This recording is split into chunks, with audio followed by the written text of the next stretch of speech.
Waraanni bilisummaa Oromoo koonyaalee Oromiyaa garaagaraa keessatti guyyaa gootota Oromoo Oromiyaaf wareegamanii amajjii tokko bifa ho'aa ta'een kabajee ooluu isaa addeesseetii jira.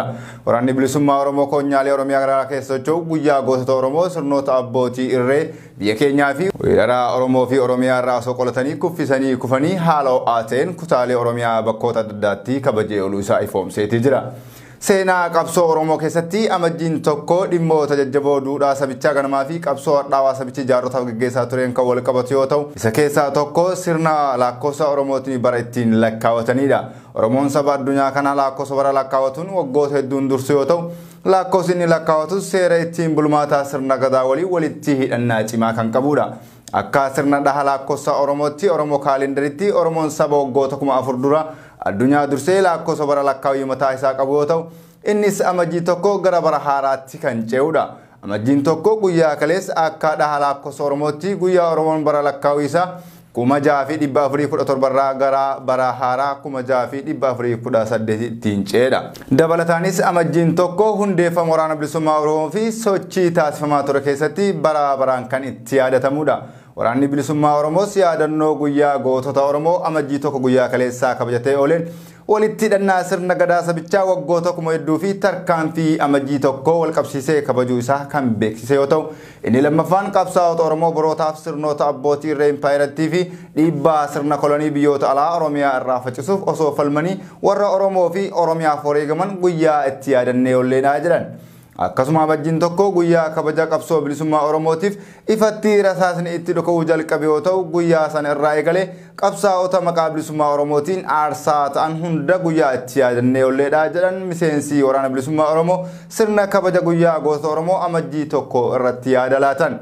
Akkasuma bara 1973 as erga waraanni bilisummaa Oromoo sirna jaarmaatiin irree jabeeffatee imala isaa itti fufee as maqaa waraana bilisummaa Oromootiin dararawwan adda addaa akka sabaatti kan mudatanii fi qabsaa'onni hedduun kan itti wareegaman yoo ta'u, hammeenyi kamiyyuu irbuu gootota maqaa bilisummaa samaa wareegamanii irraa duubatti akka isaan hin deebisne hooggantoonni waraana bilisummaa Oromoo koonyaalee adda addaa keessatti argamanii fi miseensonni waraana bilisummaa Oromoo ayyaana kabajaa guyyaa gootota Oromoo amajjii tokko irratti ergaawwan garaagaraa dabarfatanii oolaniiti jiru. Magaalaa Finfinnee keessatti gaazexeessonni Faanaa Broadcasting Corporation gabaasaaf imalan poolisotaan hidhaman oduun jettu maqa balleessiidha malee dhugaa miti jedha ibsi poolisii magaalaa Finfinnee. Poolisiin magaalaa Finfinnee gabaasa madda oduu Zaabashaa maxxansee ilaalchisuun ibsa guyyaa har'aa kenneen sabquunnamtiin hawaasaas ta'ee miidiyaan hawaasummaa gabaasa dhugaa irratti kan hundaa'e ta'uu haa qabu akeekkachiise. Haaluma kanaan gaazexeessonni Faanaa Broadcasting Corporation manneen real estate kutaa bulchiinsa magaalaa Korfee Qoraaniyootti kan argamu manni murtii dhimma isaa ilaalamaa kan jiru gabaasuuf garas deemuu kan yaadachiise ibsichi real estate ilaalchisee manni murtii federaalaa sadarkaa jalqabaa hanga manni murtii ajajaa jijjiirraa beellamaa irraa biraa kennutti gabaasa qorannoo akka hin dhiyeessine ajajuu isaa addeesse.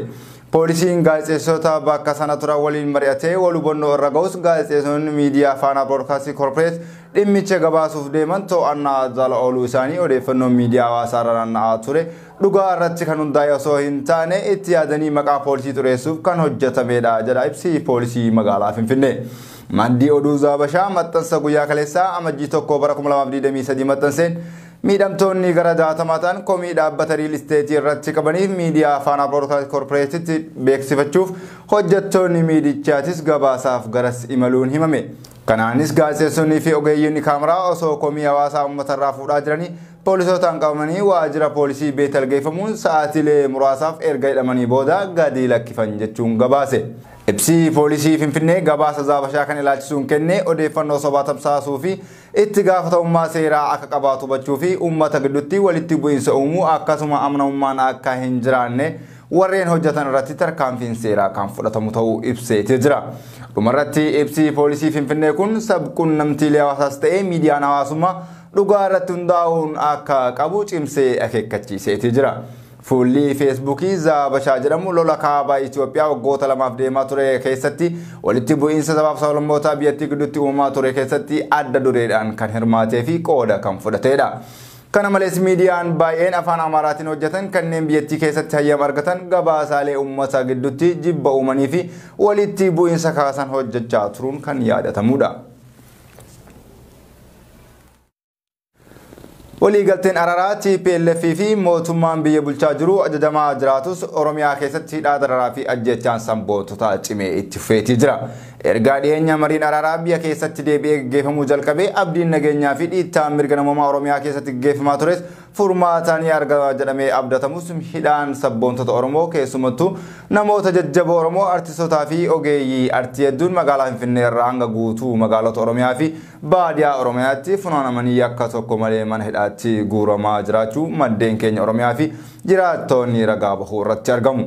Keessumattuu torbaanota darban yeroo waraanni waggoota lamaa kaaba biyyattiitti gaggeeffamaa ture marii araaraan daandii qabachaa jira jedhamee abdatamaa jirutti Oromiyaa keessatti gidiraa reebichaa fi hidhaan sabboontotaa fi artistoota Oromoo jabaatee kan itti fufe yoo ta'u sochiin humnoonni mootummaa yakka malee artistotaa fi rogeeyyii Oromoo magaalota akka Finfinnee, Adaamaa, Burraayyuu magaalota hawaasa sadarkaa guutummaatti jechuun danda'amu hanga Baalee Roobeetti taasisaa jiru jabaatee itti fufu jiraattotaa fi riippoortaroota keenya Oromiyaa BBS'tti himeetii jira. Dhimma kanarratti gabaasni dabalataa haala Oromiyaa akka itti aanutti isiniif dhiyaata. Oromiyaa keessatti iddoowwan kallattii adda addaatiin namoota hidhuun artistoota hidhuun itti fufeeti kan jiru jechuudha. Artistoonni sossoonii kiliippiiwwanii fi hojii sabaa takkallee akkan hojjenne ogguramaniiti kan jiran. Akkuma fakkeenyatti dheengadda Faatee Anniyyaa kiliippiiwwan aadaa Oromoodhaa kan siyaasarraa alaa hojjechuudhaaf gara gammoojjii Bordoddee kan ona carcaritti deemuudhaaf kallattii eega qabatte booda mi'eessotti haleellaa irra gaggeessuun isaaniitu beekamaadha. Ammas artistoonni hedduun kanneen magaalaa Finfinnee naannoo Burraayyuu Sabbataadhaa fi Laga Xaafoo Laga Daadii akkasuma Galaan Burraayyuudhaa fi kanneen kana keessa jiraatanis hedduun isaanii hidhamaatii fi doorsisamaati kan jiran. Kana qofaas miti sabboontonni hedduun hidhamaati jiran aktivistoonni biyyaa namoonni bebbeekamoon kanneen dhimma sabarratti xiyyeeffatanii hojjetan Itoophiyaa keessa kan jiranii fi keessattuu Oromiyaa magaalota Oromiyaa keessa kan jiran barbaadamanii doorsisamaati jiran. Akka fakkeenyatti namoonni kaasuu dandeenyu Gumaa Saaqataati. Gumaan Saaqataa aktivistii qofa osoo hin taane nama siyaasaa beekamaadha. Fuula Facebook irratti afaan Amaaranyaatii fi afaan Oromootiin barreessuudhaan nama beekamu keessattuu dhimma Oromoo irratti nama hojjetu. Dheengadda magaalaa Dirree Dhawaatti maatii isaa ilaaluudhaaf kan dhaqee butame eegee hidhameen booda gabbaafamee guyyaa tokkoof ammoo fuula Facebook irratti beejii barreessi jedhanii eega barreessaniin booda ammoo butanii ammaas achi butee godhan. Namoonni abbootiin qabeenyaa hedduun doorsifamaati jiran. Kana jechuun shiroonni lameen warra kaabaa keessattuu warra Tigraay fi warri Amaaraa waliigalte warri PPdhaa waliigalte eega godhaniin booda sochiiwwan godhaa jiran kan ibsuudha ta'a. Hegereen uummata Oromoodhaa qabsoo Oromoo keessatti maaltu isa eeggachaa jira mallattooleen adda addaa hidhaa fi dararaan adda addaa itti fufuudha. Namoota hidhuun keessattuu Wallaggaa keessatti Arsii keessatti akkasumas Naqamtee naannawa qabsoon Oromoodhaa itti baay'attu gama bahaa Harargee lameen keessatti akkasuma Gujii Booranaa kana keessatti jiddugaleessa biyyattiitii fi akkasuma Ona Karrayyuu keessatti walitti bu'iinsi adda addaa godhamaati kan jiru.